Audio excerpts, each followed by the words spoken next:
ఈ ఉదయకాలం దేవుని కృపావార్త కొరకు ఎదురు చూస్తున్న మనందరికీ పరిశుద్ధ గ్రంథంలో నుండి ప్రభు ఇచ్చిన వాగ్దానాన్ని జ్ఞాపకం చేసుకుందాం. నేటి వాగ్దానము 2 దినవృత్తాంతములు 34:27 వచనాన్ని మనం ధ్యానం చేసుకుందాం. నా సన్నిధిని కన్నీరు విడిచితివి గనుక నీ మనవిని నేను ఆలకించితినే అంటాడు.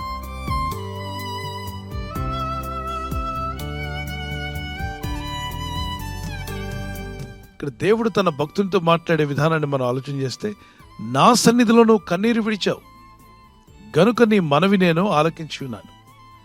కష్టం వచ్చినప్పుడు, బాధ కలిగినప్పుడు కన్నీళ్ళు వస్తాయి. స్త్రీలు కన్నీళ్ళు ఎక్కువ పెట్టుకోవచ్చు, పురుషులు కన్నీటిని దిగమింగుకున్నా దుఃఖం అనేది ఉంటుంది. కానీ ఒక రాజు ప్రాణ సంకటం కలిగినప్పుడు హిజ్కియా దుఃఖంతో దేవుని వైపు తిరిగి ప్రార్థన చేయడం ప్రారంభించాడు. కన్నీళ్లు కార్చాడు, వేడుకున్నాడు, ఓ దేవా నాపై కనికరించు. నేను యవ్వన కాలంలో ఉన్నప్పుడు నేను ఎలా నీ మందిర విషయంలో సేవలు చేశానో, నీవు నాకు ఇచ్చిన అవకాశాలను ఎలా వాడుకున్నానో సేవ చేయడానికి ఒక్కసారి జ్ఞాపకం చేసుకోమన్నాడు. ఇతను కన్నీళ్లతో ఏడ్చి ప్రార్థించడం దేవుడు గమనించాడు. దేవుడు మనల్ని గమనించేవాడు. దేవుడు మన ప్రార్థనలు ఆలకించేవాడు. మన ప్రవర్తనను ఆయన గమనిస్తున్నాడు. With tears he prayed in the presence of the Lord, and God says, in my presence you cried, I saw your tears, I will save you. అదే విషయాన్ని ప్రభు అని దేవుడు మాట్లాడతాడు. 2 రాజుల గ్రంథము 20వ అధ్యాయం 5వ వచనంలో, నీవు కన్నీళ్లు విడిచుట నేను చూచితిని, నీ ప్రార్థన నేను ఆలకించున్నాను, నేను నిన్ను బాగు చేసేదను అంటాడు. నీవు దేవుని సన్నిధిలో, యెహోవా సన్నిధిలో కన్నీళ్లు కార్చితివి గనుక నీ ప్రార్థన నేను అంగీకరించానన్నాడు. నీ బంధువుల ముందు కన్నీళ్లు కార్చావు, నీ ప్రార్థన అంగీకరిస్తానల్లా. నీ రక్త సంబంధుల ముందు కన్నీళ్లు కార్చావు, నీ వీధి వాళ్ళ ముందు కన్నీళ్లు కార్చావు, నీ స్నేహితుల ముందు కన్నీళ్లు కార్చావు, కాబట్టి నీ ప్రార్థన వింటాను దేవుడు అనలా. నా సన్నిధిలో నువ్వు కన్నీళ్లు విడిచుట్టు నేను చూశాను కనుక నీ ప్రార్థన నేను ఆలకిస్తున్నాను. హన్నా ఎన్నో ఏళ్లగా గుడ్రాలుగా ఉంది, పిల్లలు లేనిది అని ఎన్నో మార్లు పిలువబడింది. హన్నా వెళ్లి దేవుని సన్నిధిలో మొరపెట్టింది.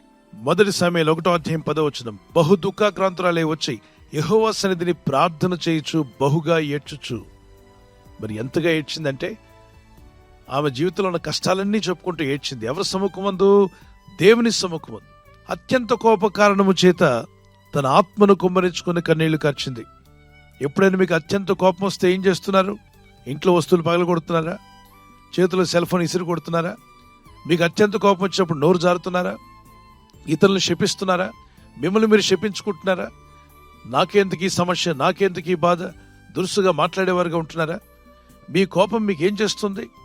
హన్నా అన్నటువంటి ఆమెకు ఉన్నటువంటి అత్యంత కోపము ఆమె ఎక్కువగా ప్రార్థించేలా చేసిందట. అంటే నాకు తెలిసి ఈమెకు కోపం వచ్చినప్పుడల్లా ఆ కోపాన్ని ఎవరి మీద చూపించకుండా దేవుని దగ్గర ప్రార్థించట్లో గడిపింది. ఇలాంటి కోపం మేలే. కోపం వస్తే ఏం చేశాడు అంటే ప్రార్థనలో ఉన్నాడు. ఆమె కోపం వస్తే ఏం చేస్తుంది? ప్రార్థనకి వెళ్తుంది. మరి ఆమె ఏడ్పుకి ఏమన్నా సమాధానం వచ్చిందంటే అద్భుతమైన సమాధానం పొందగలిగింది. దేవుని సన్నిధిలో ఏడవబట్టి దేవుడి సన్నిధిలో ఆమె దేవుని యుద్ధ నుండి వచ్చే సానుభూతి పొందింది, కరుణ పొందుకుంది. ఈ వాగ్దానం వింటూనే ఒక కీర్తన పాడుకుందాం పిల్లరా. కన్నీరంతా తుడుచును, కనుపాపవలె కాపాడును. కన్నీరంతా తుడుచును, కనుపాపవలె కాపాడును.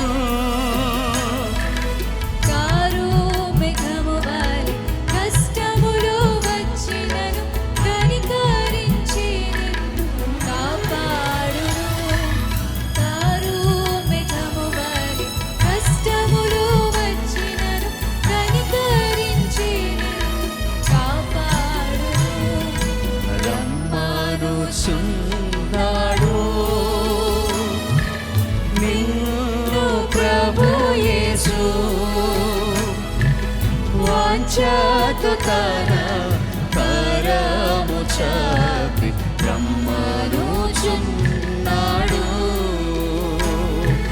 వాంఛతో తన కరము చాపి రమ్మనుచున్నాడు. కన్నీరంతా తుడుచును, కనుపాపవలె కాపాడును. తుడుచును, కనుపాపవలె కాపాడును.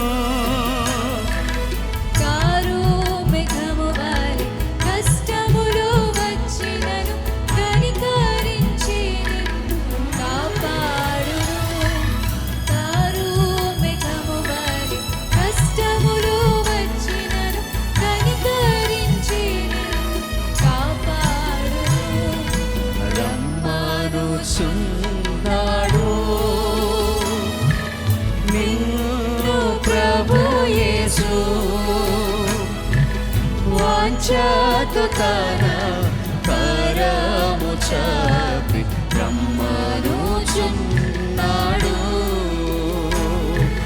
వాంఛతో తన కరము చాపి రమ్మనుచున్నాడు. నా సన్నిధిని కన్నీరు విడిచితివి గనుక నీ మనవి నేను ఆలకించితిని. దుఃఖంలో ఉన్నారా? ఒకవేళ సమస్యలు మీకు ఎదురై ఉన్నాయా? శోధనలో మీరు ఇబ్బంది పడుతున్నారా? ఒకవేళ నీ జీవితం సుడిగుండంలో ఉన్నట్టుగా అనిపిస్తుందా?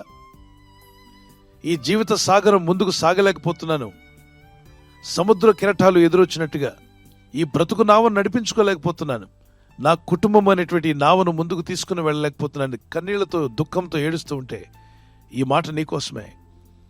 దేవుని సన్నిధానంలో కన్నీళ్లు ఖర్చు. నీవు దేవుని సన్నిధిలో కన్నీళ్లు ఖర్చే వ్యక్తివైతే నిన్ను మరి ఎక్కడ కూడా కన్నీరు ఖర్చకుండా దేవుడు చూసుకుంటాడంట.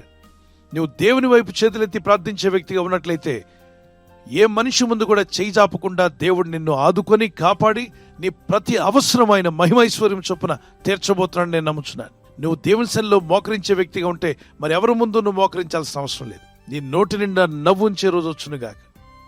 నీ దుఃఖం సంతోషంగా ప్రభు మార్చునుగాక. మీరున్న చిక్కుల్లో నుండి మిమ్మల్ని విడిపించునుగాక. మీరు ఉన్నటువంటి దయనీయమైనటువంటి ఆ వేదనకరమైన స్థితి నుండి ప్రభు అయిన దేవుడు మిమ్మల్ని లేవనెత్తునుగాక. సమస్యలైన మీ జీవితాలకు బలాభివృద్ధి పొందునుగాక. ప్రార్థన చేసుకుందాం. పరిశుద్ధమైన మా ప్రియ తండ్రి, నీ సన్నిధానంలో కన్నీళ్లు కార్చిన వ్యక్తి గురించి మీరు మాట్లాడారు. నీవు నా సన్నిధిని కన్నీళ్లు విడిచితివి కనుక నీ మనవి నేను ఆలకించి ఉన్నానన్నారు. హిజ్కియా రాజు ప్రార్థించినప్పుడు కూడా మీరు అదే చెప్పారు. నీ కన్నీళ్లు నేను చూస్తున్నాను, నీ ప్రార్థన నేను ఆలకించాను, నేను నిన్ను బాగు చేస్తాను, ఇక నువ్వు దేవుని మందిరానికి ఎక్కి వెళ్ళదు. అవును ప్రభా, మేము బాగుపడినప్పుడల్లా మా కన్నీళ్లు మీరు చూస్తారు. మేము ఏ ఇబ్బందిలో ఉన్నా నీ సన్నిధానంలో కన్నీళ్లు కార్చి ప్రార్థించే అనుభవంలోకి నడిపించండి. నీ పాదాలు పట్టుకొని నీ పాద సన్నిధిలో కన్నీళ్లు కార్చి ప్రార్థిస్తూ ఉండగా నీ ప్రజల్లో ఉన్న ప్రతి సమస్య నుండి వారు బయటపడదురుగాక. ఈరోజు ప్రార్థించి ప్రయత్నించబోతున్న శంకుస్థాపన అయిన, గృహప్రవేశమైన, ఒక బిజినెస్ ప్రారంభిస్తున్నా, ఉద్యోగ ప్రారంభానికి వెళ్తున్నా, ఒక మంచి కార్యక్రమాన్ని ప్రారంభిస్తుండగా నేను వారి బిడ్డల వివాహం కొరకు ప్రయత్నాలు చేస్తుండగా వారు చేస్తున్న ప్రయత్నాలు ఫలించలాగున మీ దూతలకు ఆజ్ఞాపించండి. మీరు ఆజ్ఞాపిస్తే కార్యాలు జరుగుతానైనా ప్రభు. ఎవరైతే అనారోగ్యం, బలహీనత అనే అంధకారంలో వారి జీవితం ఉన్నదో అటువంటి వ్యాధి రోగాలను వెళ్ళగొట్టి ఈ వెలుగును ఉదయింపచేసేయి. నీ గాయపడిన హస్తంతో వారి క్రిటికల్ సిచ్యువేషన్ నుండి, వ్యాధి రోగముల నుండి, రోగ పడకల నుండి వారిని లేవనెత్తి స్వస్థపరిచి నీ సాక్షిగా వారిని వాడుకోనైనా. ప్రయాణం చేసి బయటికి వెళ్తున్న వారు మళ్ళీ తిరిగి క్షేమంగా ఇళ్లకు వచ్చేందుకు సాయం దయచేయండి. ఆ ప్రయాణాల్లో నీ కాపుదలు ఇవ్వండి. ఎటువంటి యాక్సిడెంట్స్ కానీ ప్రమాదాలు కానీ గురి కాకుండా నీ కాపుదలు యేసు నామములో ప్రతి ఒక్కరికి కలుగునుగాక.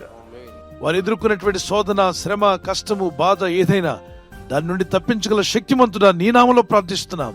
ఇదిగో ఈ వాగ్దానం ఎత్తి అందరైతే ప్రార్థిస్తున్నారో, నీ సన్నిధానంలో కన్నీళ్లు కారుస్తూ ఉన్నారో, ఈ దినం ఆ విధంగా ప్రార్థించాలని ఈ వాగ్దాన ప్రకారంగా ప్రభు సన్నిధిలో నేను, నా కుటుంబం ప్రార్థిద్దామని తీర్మానం చేసుకుని ప్రార్థిస్తారు.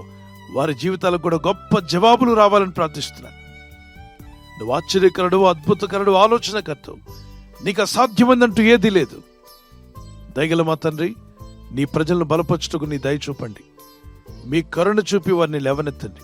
ఆపత్కాలం నాకు మొరపెట్టుము, నేను విడిపిస్తాను, అప్పుడు నీవు నన్ను మహిమపరిచేదు అని చెప్పావు. ఇదిగో ఆపదలో ఉండి కన్నీళ్లు కార్చి ప్రార్థిస్తుండగా ఇప్పుడే వారికి విడుదల వచ్చునుగాక. మేమంతా తిరిగి నిన్ను మహిమపరిచేవారుగా ఉందుముగాక. ఈ వాగ్దానం ఎత్తి ప్రార్థించిన ప్రతి బిడ్డ జీవితంలో వారి దుఃఖమును సంతోషంగా మార్చి మహిమ పొందమని యేసుక్రీస్తు వారి యొక్క పరిశుద్ధ నామములో అడిగి వేడుకొనుచున్నాం మా పరలోకపు తండ్రి. ఆమేన్.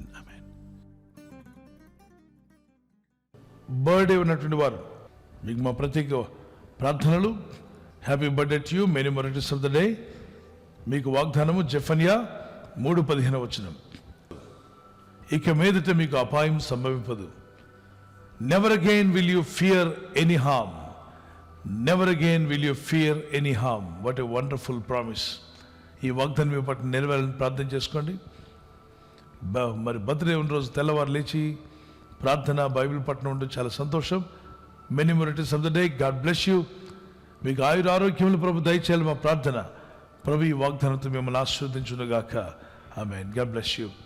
మరి వెడ్డింగ్ యానివర్సరీ జరుపుకునే వారికి happy wedding anniversary. Many more returns of the day. May the Lord continue to bless you.